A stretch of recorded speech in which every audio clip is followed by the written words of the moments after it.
Hey guys, Natasha here. I just sat down with Lee Evansley on this episode of Talking with Natasha. She's a fifth generation cashmere rancher from Texas. I really loved my conversation with Lee and was so inspired because during the pandemic, when a lot of us didn't know what we were going to do with our lives, or a lot of us were down on our hope, she opened her closet and she found that something was missing in there. So she created a company out of that, scaled it, and today she's a successful CEO while being a mother and a cancer survivor. I found this conversation next level and inspiring, and I hope you will too. It's always nice to sit down with a fellow Texas girl. Yes. Where you're from, West Texas, right? Yes, San Antonio, Texas. And I was also raised on a ranch in Rock Springs, Texas. Fifth generation Yes. cashmere rancher. Yes. Angora goats, fifth generation. My grandfather was known for his Angora goats, which is what you make cashmere out of. That's amazing. I mean, what was your day-to-day growing up? Oh my gosh. Wow, great question. And obviously it brings such a smile to my face. Normally, I mean, the typical day on the ranch was waking up at 5 a.m. You put your Wranglers on, and, I remember the first time I got like a leather belt with my name on it, and the big belt buckle and snap shirt. And, back then, like, you wore the long snap shirt and the blue jeans really for industrial purposes. Right. Like, you were out in the sun all day, and you had to be protected from the brush. It's practical. You were rounding up, in brush and trees and riding horses all day. But days would start at 5 a.m. Watch the sun come up on my horse and, round up sheep and goats and bring them in and normally an afternoon nap and back out and working. I mean, you're a Texas girl through and through. I am. I hear about this life in Texas and your upbringing, and then now this fabulous, glamorous life you have in New York City. Yes. How did you get into fashion? So really, when I look back on it, it started at the ranch. Yeah. Cashmere is one of the greatest textiles I think we have in the world, and it's one of the finest. And, without me really realizing what was going on, that was organically growing in me, that love for textiles and really luxury materials. And, I can still remember feeling my grandmother's lace tablecloths when we would have like a sit-down dinner, and just being obsessed with quality and textiles. And so it was really ingrained in me as a little girl. And then, I've always been creative. I'm really lucky on both right and left brain. I always sculpted and painted as a young child. And I really think, I can remember kind of in grade school, that creativity started to manifest in how I dressed. I remember this clothing line called Esprit, and they had these like super bold colors, and I was super into it. And that's how I expressed myself. Yeah. And so there was just this love of color, and I always saw fashion as art, and really not as something just to be worn, but as an expression of who I was. And in kind of what you've done with your brand is you're kind of putting that functionality that you found on the ranch with fashion too. And how did you manage to bridge the two of those? Yeah, so I always love that question. I started drawing the collections during COVID. Yeah. Which I was reading, you were back at the ranch during COVID. Yes. Where were you living before that? I was in San Antonio, and I was actually in healthcare. I had gone back to school after I had had my son and was working in counseling. But we were having to go out to the ranch a lot more and to help out with everything that was going on. And I wear just a onesies coveralls. So I was switching in the day from my workout material to my onesie coverall, back into my workout, back into my coverall. And I was craving being in a ball gown or like a Tom Ford suit. Like, I was like, where's the in between? Yeah.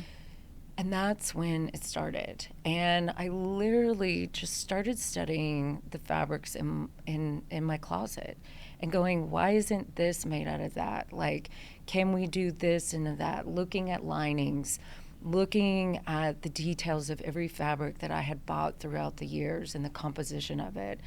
And so when I look at a wool suit, and then when I would look at yoga pants, obviously the structure of wool is phenomenal.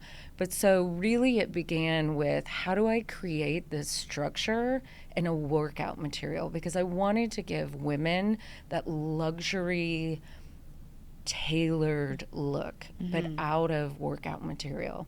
And actually, if you sit down with a seamstress, they're normally like, how did you do this? Yeah. And because it took me a year to come up with the composition, really what I ended up doing was I spent about a year going to textile conferences with just scientists that were, blending new polys with cottons, with mohair. And nylon. And lycra, and trying to figure out what the end blend would be to give women the structure of an Italian-looking suit, but in workout material. And so that's how it all began. That's pretty incredible. I mean, you're kind of like, you're in healthcare. Yes. You're doing this job, right? Yes. And pandemic happens. And now you kind of see, they say that necessity is the mother of invention. Yes. And you see this, like, this hole and you want to bridge it. Yes. I mean, to start something new. Yes. That had to be scary in a way too. Yes, it is. It's bold, and even I mean, actually, I was saying this earlier. I have a thing where I say I got to do something that scares me every day, and we got to be bold and we got to be courageous, and that's living my best life. And for me, that's true happiness, because when I put it out there, you're going to put it out there. And to me, that's how we really carry everyone up, for me. And so there is a deeper layer and a different mission, and really just this brand that I'm creating. But yeah, that was, one of the things I also saw. It's the many faceted hats that every woman wears that are really unseen throughout the day. And even when I was in healthcare, I found myself changing wardrobes like 2 or 3 times. Sometimes I'd wear scrubs to the hospital. Sometimes I'd have slacks and a button down. And then, I'd do my afternoon run, and then I'd go to dinner. And nothing in my closet took me from, after my morning workout, from AM to PM. Nothing took me through the whole day. There was always a wardrobe change, and so that was the gap with comfort and versatility and timelessness and ease. Isn't it, there is something to say, like, when I come to work, I kind of find myself wearing like a uniform to come to work, because then when I come to work, I got to change into my anchor clothes. Yes. And like, but I always find it, I would find it so tedious to change like 10 different times. And it, having like a uniform takes that stress of picking your wardrobe out, and you can kind of focus on other facets of your life. Yes. So you nailed it. So I'm actually obsessed with uniforms, and I think we all have our uniforms. I've actually been obsessed with flight attendant uniforms since I was a little girl. I remember the first time I went on an airline, and I was just like, this is the coolest thing. I mean, it was still like we had scarves and hats, and I think that, exactly to your point, and one of the first trunk shows I ever did, which was in Houston, Texas, and the store owner and I had known each other for 30 years. And what he said, the exact same thing that you're saying, which I always took for granted. Like, I love to style. I love to put the collaboration together in the morning. And, he really brought to my attention that most women just want the simplicity, put the whole outfit together, and let me work, walk out that day and feel amazing. And he was like, you are giving that to women. And there were like 1,000 light bulbs that went out. And he was like, you're doing that from AM to PM in one look, That is pretty bold. And I haven't seen anything out there like that. Yep. So you come up with this, product. Yes. And you kind of mentioned that you're working 2 parts of your brain, because that's what you have to do in a business. Yes. And what was step one? You come up with the idea, you start to create it on Yes. paper. So you drew it out, Yes. what you wanted to do. Yes. So the drawing, I mean, I think, and I don't get to talk about it enough, I think, so I love this. I probably have now close to 400 designs. Wow. That is just, it just pours out of me. And obviously with trends and colors and, you know, I even see like a flower in the springtime and I'm like, oh my gosh, I've got to duplicate that yellow. And that is, so yes, the beginning of that was easy and it poured out. And then what I was mentioning earlier was the fabrication. I'm a true believer that, you know, if you create something that's not in the marketplace and that is of exceptional quality, it will sell itself. It will sell itself by word of mouth. And that's what I wanted to create. So the majority of my capital, and I'm self-funded, and I'm really proud to say that, and as a woman. And, you know, that was something I put a lot of capital in the infrastructure and making sure that once I figured out the composition of the fabric that I wanted to use, and then, you know, then what came next was finding the manufacturer.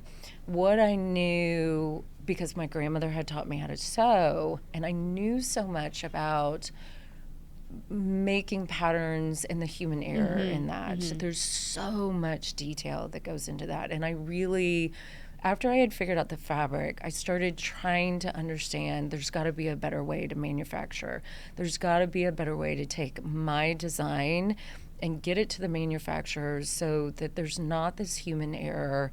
And every time that you come to Mrs. Momma Bear and you buy your size, it's never off. Like, you know exactly what you're getting every time. Yeah. And I've created that, and it's been huge. And the reason that was so important to me is, again, simplification for our lives. You know, so many brands start out and then they'll scale, and the size 4 that you used to wear is like a size 8 now, and there's such confusion, and you're like, what happened? And I love this brand, and you know, and I want that simplification for, again, what you and I are talking about, for our everyday lives. If you love a product, every time you buy it, it should be exactly what you got before, just in a different color. Consistency is key. Huge. Yeah. Huge. And the quality Right. should never, ever change. So what I ended up doing was finding this software called Clo 3D. And so I draw everything, we CAD it. And then, again, during COVID, I hired a young woman that is still a part of my team today on Upwork. I was teaching myself the software. She is now in Florence, Italy, and she and I, you know, today we've probably talked 20 times. We're finishing up the 25 lines.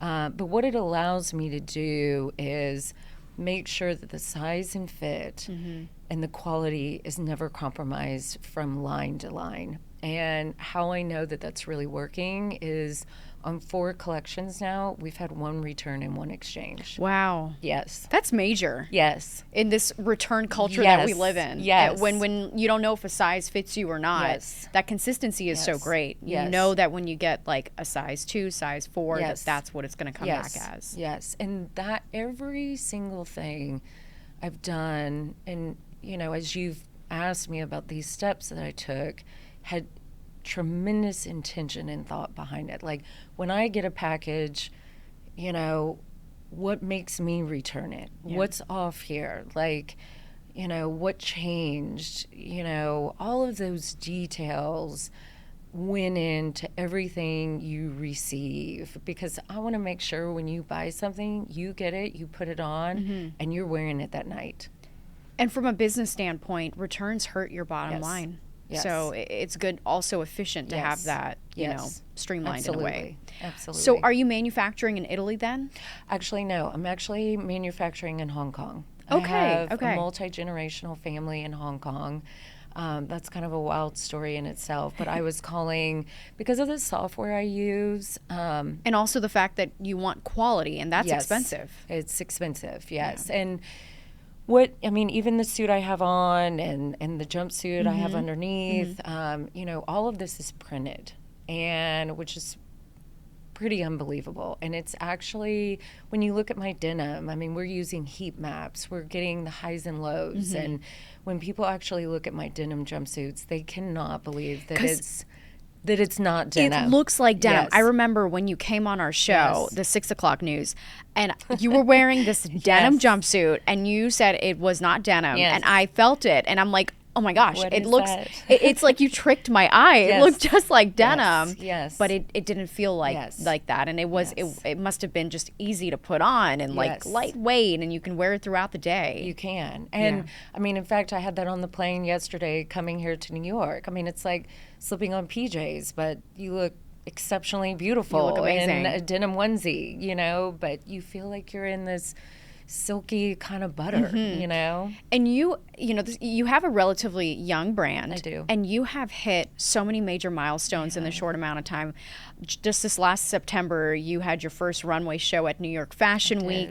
And now I noticed that you are partnering for airline wear. Yes. So what's next for you in that realm? You know, we're still working on, again, I love uniforms. I am actually in that same kind of capacity, been invited to design for an NBA team. That's great. Some of their cheerleaders' uniforms, Okay. I can say that. Okay. It's still in the works, but I'm working on it right now. And, you know, these are these projects, again, to everything that we're talking about. It's like, you know, when I met with, you know, the individual that I met with, you know, I said, were you one of the dancers? And we're looking at the uniforms that they have. And he said, yes.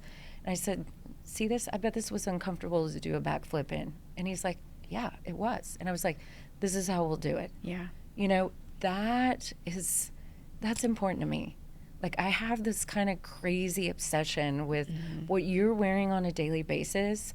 I want it to be that crazy luxury, but in the most insane comfortability to get your And job performance. done. Performance. That's what you're getting into also. Yes, you're exactly right. Yes. Mrs. Momma Bear, where does the name come from? Yes. So everybody asks me that. And obviously I have all these like hidden meanings behind everything that I do. But I was actually in TV for a really long time, straight out of college. And so I was in the ad world and sold network airtime forever. And there was a De Beers ad that I remember seeing in a magazine. And it was like a series of ads that they did. But the diamond ring was on the right-hand finger. And it was like, be your missus, like be married to yourself.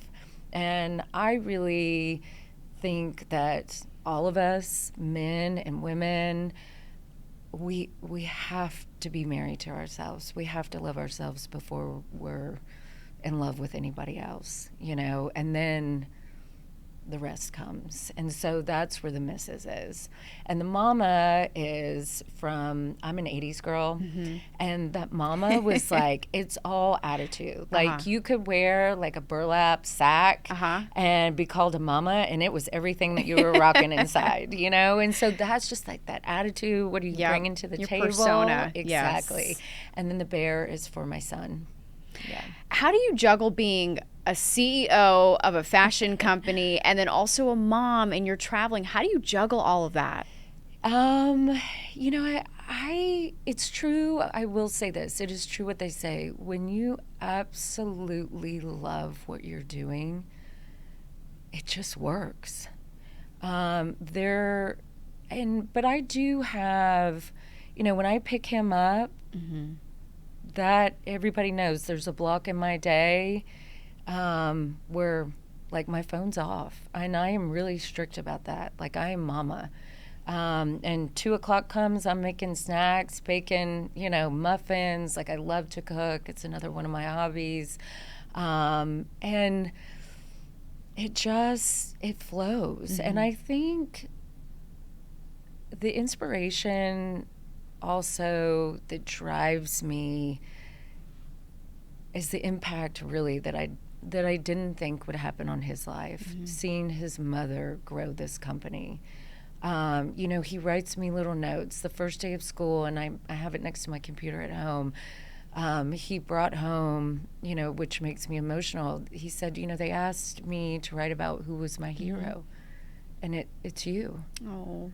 And all that you do, you know, and he comes and does his homework in my office. Like last night I was leaving an event, we FaceTimed him. He comes on business trips with me, like, you know, and he says hi to everyone. And to me, that I was taught to work by example. He will learn how to work by example. And I feel like, you know, we live, you know, we can talk about so much, but it's really about what we're doing when nobody's watching us, you know, and he gets to see that. And I really, that's where the magic is.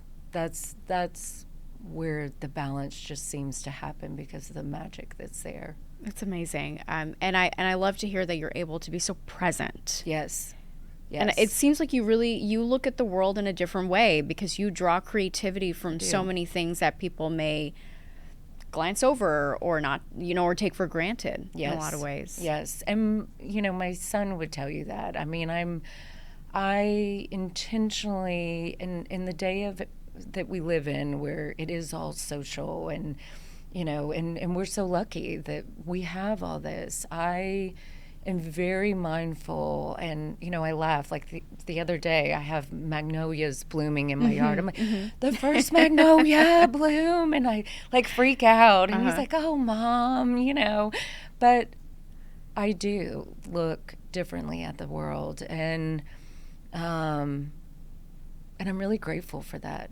I'm really grateful. I still believe in human touch. I still want to know and sit down with the woman behind the face on the Instagram. This morning, I was, you know, able to have a face-to-face meeting that we'd done several Zooms over, you know, and I said, when I can sit down with the real human, there's no improvising that. You know, I need that human. Yeah. I feel like we all do. And I gain, like you and I here, you know. Totally. Texas or New York? Or is it like totally just, you can't even compare? Oh, you know, I mean, oh my gosh. I mean, New York's been a part of me since I was a little girl. Yeah. My dad was in finance. Like, I remember the first time I ever went down to Wall Street. It is still just, you know, ingrained in your memory. Ingrained in my memory. And I love New York. There is a hand in hand there. You know, I almost feel like, you know, there's no Texas without New York, and there's no New York without Texas for me. Yeah. For me. Yeah. But Texas is home because that's home. where you get that inspiration from. Yeah. It is, you know, when I can go and, you know, from San Antonio to the ranch, it's about a 2.5 hour drive. And, you know, I get off the main highway, I-10, and then I hit 41. And when I hit 41, it's like, it's that open road. Yeah, it's the like sunsets the hit country's different. on, like right. Dolly's singing, like we're rocking it.